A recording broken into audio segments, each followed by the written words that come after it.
राधे राधे, जय श्री कृष्ण बहनों।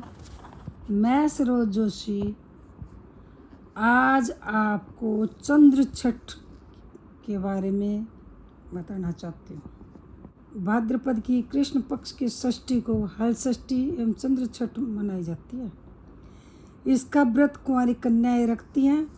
इस व्रत में खाना पीना वर्जित है। कैसे करें इस व्रत को? एक पटरे पर जल का कलश रखते हैं, उस पर रोड़ी छिड़क कर 7 टिक्के काट दिए जाते हैं। एक गिलास में गेहूँ रखे जाते हैं एवं ऊपर से इच्छानुसार रुपए रखते हैं। हाथ में गेहूँ के 7 दाने लेकर कहानी सुनते हैं। इसके पश्चात चंद्रमा को अर्घ्य देते हैं। गेहूँ तथा रुपया ब्राह्मण को दे देते हैं। चंद्रमा को अर्घ्य देने के पश्चात लड़कियां व्रत का पारण करती हैं। जिसकी शादी का पहला साल हो वो 7 लड़कियों को व्रत करवाती हैं और लड़कियां भी सब इसी तरह व्रत करती हैं और उसके बाद उन 7 लड़कियों को खाना खिलाती हैं। चांद को अर्घ्य देने के बाद चंद्र छठ की कथा, इसको हम आम भाषा में और चान्ना छठ भी बोलते हैं। चान्ना छठ भी बोलते हैं। किसी नगर में एक सेठ और सेठानी रहते थे। सेठानी मासिक धर्म के समय भी बर्तनों को स्पर्श करती फिरती थी। कुछ समय पश्चात सेठ और सेठानी की मृत्यु हो गई। मृत्यु के पश्चात सेठ को बैल और सेठानी को कुतिया की योनि प्राप्त हुई। दोनों अपने पुत्र के घर में रखवाली करते थे। पिता का श्राद्ध था। पत्नी ने खीर बनाई।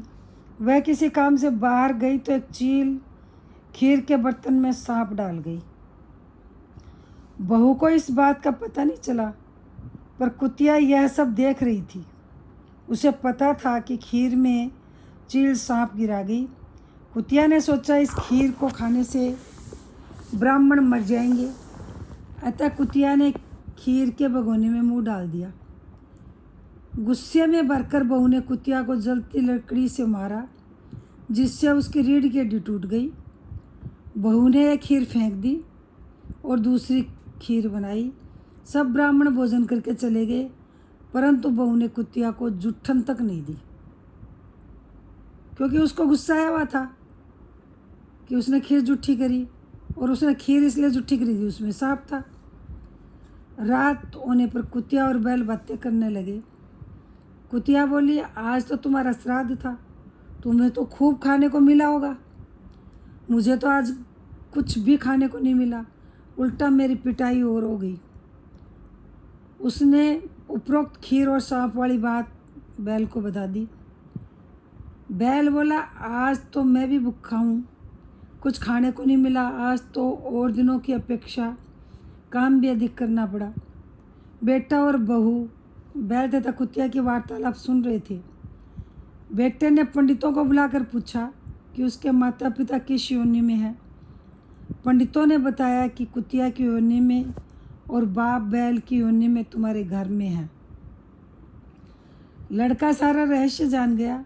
उसने अपने माता पिता बैल और कुतिया को भरपेट भोजन कराया और पंडितों से उनकी वर्तमान योनि से छूटने का उपाय पूछा। पंडितों ने परामर्श दिया कि भाद्र पक्ष की कृष्ण पक्ष की षष्ठी जो लड़कियां कुंवारी कन्याएं चंद्रमा को अर्घ्य देने लगे तो ये दोनों प्राणी यदि अर्घ्य के नीचे खड़े हो जाएं तो इनको इनकी योनि से छुटकारा मिल जाएगा। तुम्हारी माँ ऋतु काल में सब बर्तन छूती थी, इसी कारण इसी दोष से इसे यह योनि मिली। आने वाली चंद्र षष्ठी पर लड़के ने उपरोक्त बातों का पालन किया, जिससे उसके माता पिता को कुतिया बैल की योनि से छुटकारा मिल गया। गणेश जी की कहानी। एक बुढ़िया माई थी। वो रोज मिट्टी का गणेश जी बनाती थी और उसकी पूजा करती थी। एक दिन उसने देखा कि उसके मकान के सामने ही वो राजगीर दीवार बना रहे हैं। तो उसने सोचा कि मैं इनसे पत्थर का गणेश जी बनवा लेती हूँ। तो रोज़ मैं बनाती हूँ, ये मिट्टी का गणेश जी गल जाता है, फिर मुझे रोज़ बनाना पड़ता है। पत्थर का बनवा लूँगी तो मुझे बनाना ही नहीं पड़ेगा। तो वो उनके पास, कारीगरों के पास जाके बोली कि भाई मुझे एक छोटा सा गणेश जी बना दो पत्थर का। वो बोले तेरा गणेश जी बनाएंगे इतनी देर में हम पूरी दीवार बना देंगे,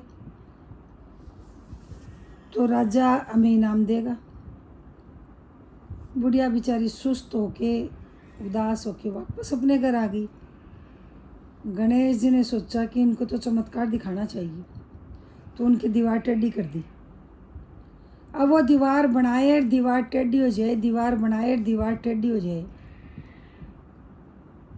गिराए बनाए, ऐसे करते करते शाम हो गई। राजा बोले आज तो कोई काम नहीं हुआ।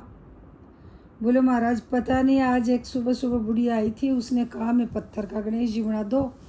हमने उनको मना कर दिया कि हम दीवार बनाएंगे, हम तेरा गणेश जी बनाएंगे इतनी देर में। तो उसके बाद से दीवार पता नहीं बुढ़िया क्या कर गई, टेढ़ी हो रही है, सीधी हो ही नहीं रही। तो राजा बुढ़िया के पास गया, जाके बोला बुढ़िया माई मैं तुझे सोने का गणेश जी बनवा के दूंगा, तो मेरी दीवार सीधी कर। तो गणेश जी महाराज ने उसकी दीवार सीधी कर दी। राजा ने बुढ़िया माई को सोने का गणेश जी बना दिया। हे महाराज, जैसी बुढ़िया माई की सुनी ऐसी सबकी सुनी, और कहते सुनते हो कारा बढ़ते अपने परिवार।